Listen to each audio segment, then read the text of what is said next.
વાગરા સીમમાં આવેલ એક ખેતરમાં રહેલા શેડમાં ગેરકાયદેસર રીતે ચાલતી ગુટખાની ફેક્ટરી ઝડપી પાડી ₹1,19,00,000 ઉપરાંતના મુદ્દામાલ સાથે 3 આરોપીઓની અટકાયત કરવામાં આવી છે। જિલ્લા પોલીસ વડા સંદીપસિંહને સૂચના અને માર્ગદર્શન હેઠળ મળેલ બાતમીના આધારે એસઓજીની ટીમે વાગરાથી ભેરસમ જવાના રોડ પર આવેલ ફારૂકભાઈ પટેલના ખુલ્લા ખેતરમાં બનાવેલા પતરાના શેડ પર છાપો માર્યો હતો,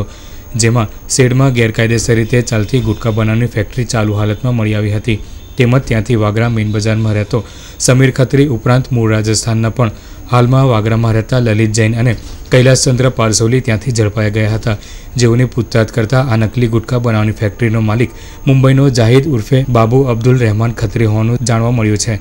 ફેક્ટરીમાં તપાસ કરતા અલગ અલગ બ્રાન્ડના માર્કાવાળા તૈયાર ગુટખા તેમજ નકલી ગુટખા બનાવવાનો કાચો માલ તેમજ ખાલી પાઉચના રેપર, રોલ અને મશીનરી વગેરે મળી કુલ ₹1,19,38,722ના મુદ્દામાલ સાથે 3 આરોપીઓની અટકાયત કરી વાગરા પોલીસ મથકે તેઓ વિરુદ્ધ ગુનો નોંધી અન્ય આરોપીઓને ઝડપી પાડવાના ચક્રો ગતિમાન કર્યા છે। ભરૂચ જિલ્લા એસઓજી શાખા દ્વારા ગઈકાલે 28/6/2017ના રોજ વાગરા ગામની સીમમાંથી એક ડુપ્લિકેટ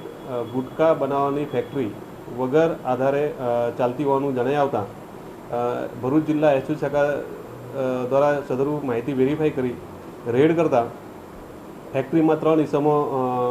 ચાલુ ફેક્ટરીમાં 3 ઇસમો મળી આવેલ સમીર ઇબ્રાહિમ ખત્રી એ જે વાગરા તાલુકાનો જોતની છે,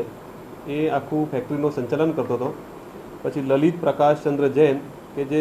આ ગુટખા બનાવવા માટે જે રો મટીરિયલનો ઉપયોગ થતો હતો એ રો મટીરિયલ બનાવવાનો કારીગર છે। બીજો કૈલાસચંદ્ર શાંતિલાલ જૈન કે જે આ પેકેજિંગ અને બધું ફેક્ટરીનો હિસાબ રાખતો હતો।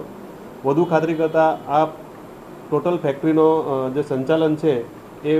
મુંબઈ મુકામે રહેતા જાહિદ ઉર્ફે બાબુ અબ્દુલ રહેમાન ખત્રીનો હોવાનું જણાવેલ છે, જેની ધરપકડ કરવાના ચક્રો ગતિમાન કરવામાં આવેલા છે।